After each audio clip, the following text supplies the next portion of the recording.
Yo guys, what is up? What is poppin'? It's your boy Kayle 1 versus 9 back at it again for some fresh game commentary.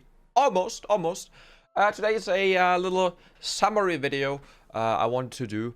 I have tested the Chinese Kayle build for about 100 games now, and this video is all about my honest thoughts, what I think about the build, and if you should build it, right? That's the main part. Before the video starts, I just quickly wanted to announce something as well. Obviously, I have a new camera, as you might probably notice. I managed to buy it thanks to you guys. You guys have been supporting me for a long time. I had a really nice sponsorship last week on Twitch, which made that possible to buy a new camera. I'm really grateful that I can actually increase the quality of the videos and the stream as well. So thanks to all of you guys, of course.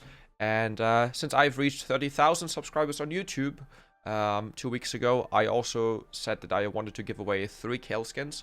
I will be giving them away on Friday, at the stream on Friday. So make sure to tune in on Friday, Twitch TV/Kayle_1v9.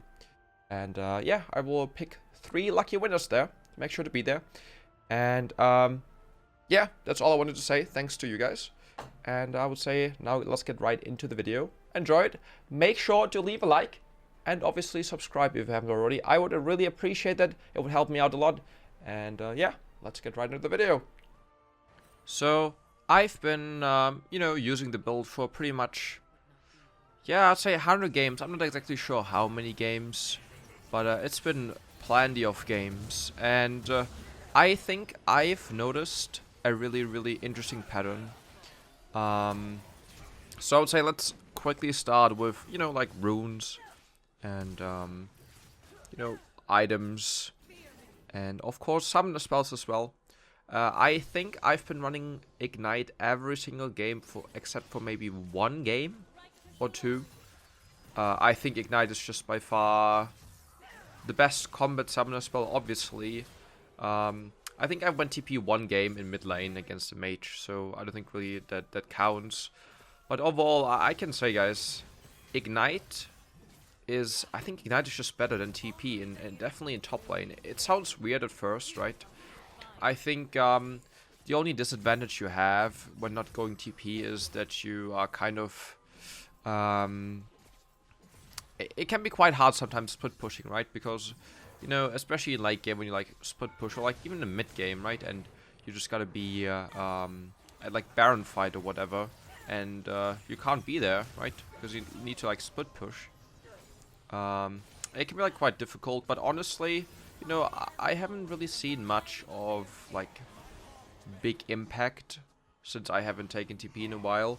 I honestly think that Ignite is really strong. Even on Kayle, because Kayle isn't the strongest early game champion usually, right? But like with this build, right, you usually go lethal tempo mostly. There's some matchups where you go press the attack, mostly you go lethal tempo, you go Ignite, you go Doran's Blade, and you honestly become one of the strongest level 1 champions in the game. I've noticed that a lot of times, like pretty much every game, not every game, but I would say at least 90% of the games, and I actually mean 90% of the games, I actually got first blood, right?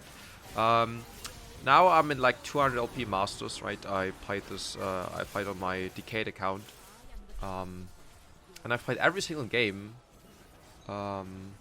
with this build on this account, so maybe it's even more than 100. And I noticed until like Masters 100 LP, people just don't respect Kayle's level 1, and you just end up getting a lot of free level 1 kills. It doesn't work out all the time, but I think it's worth trying, right? I think a lot of people underestimate the strength of Kayle, especially with lethal tempo and then press the attack, or lethal tempo, not lethal tempo, and Ignite, right? Doran's Blade Ignite, and with like either lethal tempo or press attack, it's really strong. And I think if you haven't tried it, you should definitely give it a try. I've noticed I play way more aggressive right?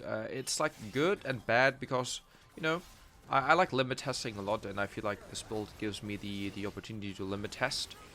The only downside is that I, tend to die a lot, and I've also had a couple of games, I like 2 games yesterday in a row, where I went like 1-8, and the second game I went like 1-13, right? So if you actually fuck up, I think in low elos it's fine because, people don't really punish you for your mistakes. I think in high elos, when I fuck up, I fall behind. It's like really hard for me to come back, right? Especially when I have ignite. I have less impact, right? So when I feel like I know I will go behind, which can happen, then I think just going TP, might be still better.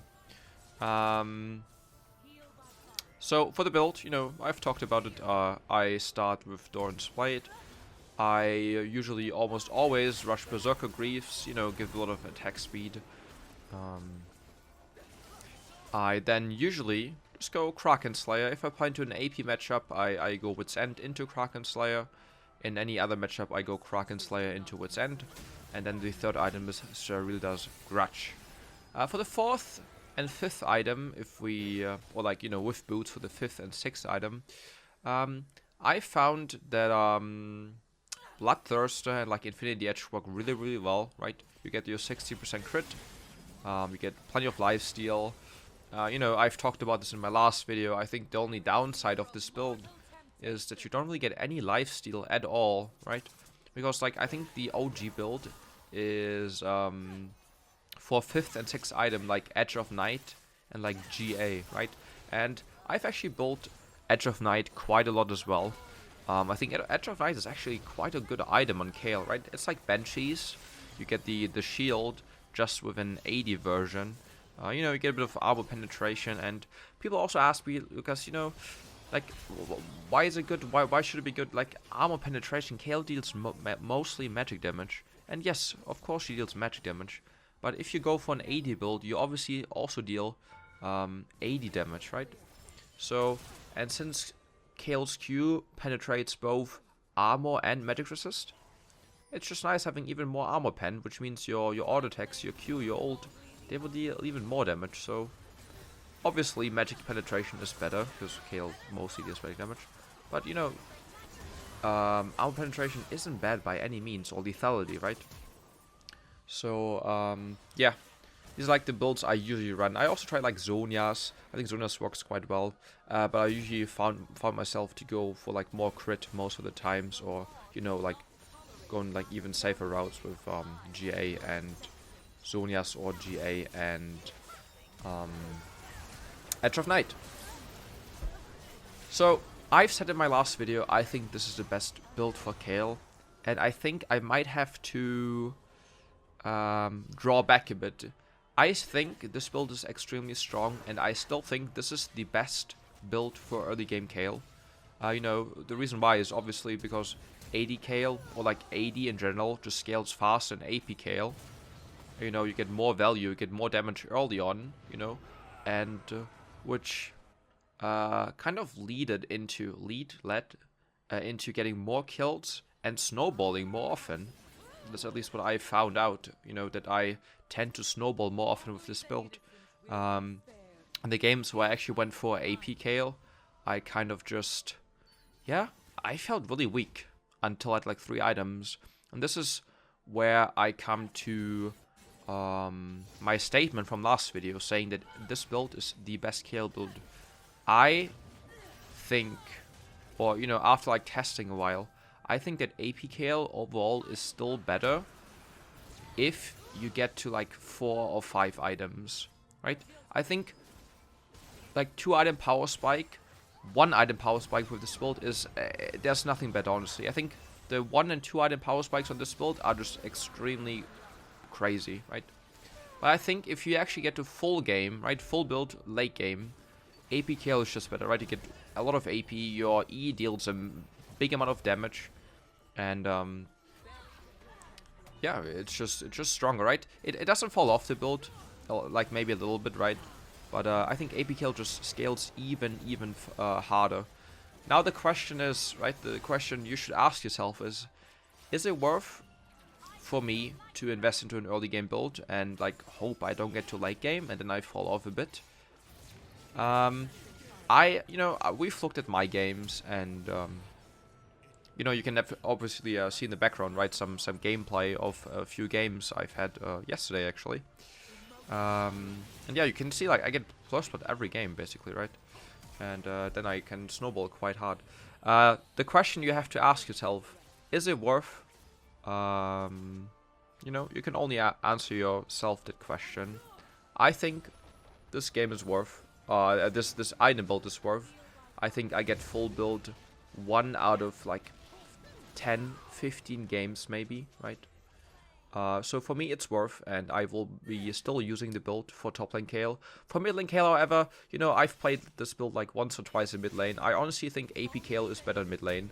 You can't fight early on anyway, right? Because you play against all these mages and they don't even let you fight. So I think, guys, in top lane, honestly, go this build. As long as you have one AP champ in your team, or the enemies have no tanks that can stack armor.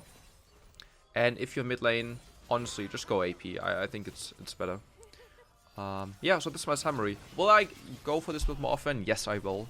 As long as I play top lane in this account, I will go for this build. I think it's extremely strong. I love playing with Ignite. It enables a lot of plays.